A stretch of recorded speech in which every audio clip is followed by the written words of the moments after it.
అందులో Aaron Russell అనే mountaineer గురించి ఉంది. ఇతనికి ఉన్న మొండితనం ఏంటంటే ఎక్కడికైనా ట్రెక్కింగ్ అనేది వెళ్తూ ఉండి ఈయనకున్న చిన్న నెగిటివ్ పాయింట్ ఎవరికి చెప్పేవాడు కాదు ఇంట్లో. అలా ఒకసారి 2003లో ఒక ఏరియాలో ట్రెక్కింగ్కి వెళ్ళినప్పుడు అనుకోకుండా లోయలో పడిపోయి ఉంది.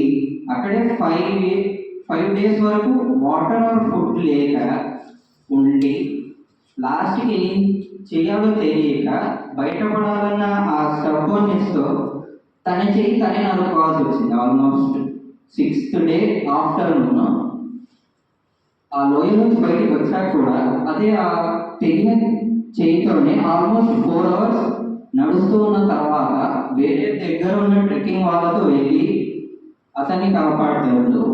అండ్ ఇంకొక పర్సన్ ఎవరో అనుకోకుండా అది స్కైయింగ్ అనే స్పోర్ట్లో ఛాంపియన్ అయిన అతను అనుకోకుండా ఆ రోజు మంచు తుఫాన్ పడుతున్న టైంలో వెళ్ళి ఇరుక్కోగా అతన్ని 3-4 days అయినా కనిపెట్టుకోగా లాస్ట్ డే అతను మా సిస్టర్ సజెషన్తో ఒక పిస్టల్ తీసుకొని వెళ్తుంటాడు. అయితే ఆ పిస్టల్లో మిగిలిన ఒక్క బుల్లెట్తో అతని సేవ్ అయినా కూడా అనుకోకుండా అతను కింద పడిపోవడం వల్ల అతని లెఫ్ట్ లెగ్ అనేది ఆపరేషన్ చేసి తీసేయాల్సి వచ్చిన అతని ఆ స్టబ్బర్నెస్ అతని కాలిఫోర్నియాలో ఆర్ యుఎస్లో one of the best skiing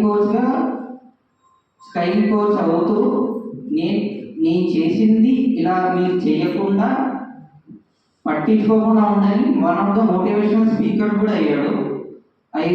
అందరికీ సజెస్ట్ చేస్తున్నాను, ఈ బుక్ మాత్రం మీరు అందరూ చదివి తీరండి. Between a rock and hard place అని. స్టార్టింగ్ కొంచెం బోరింగ్ అనిపించినా మీకు ఎట్ ది ఎండ్ మంచి ఫీల్ గుడ్ బుక్ లా ఉంటుంది.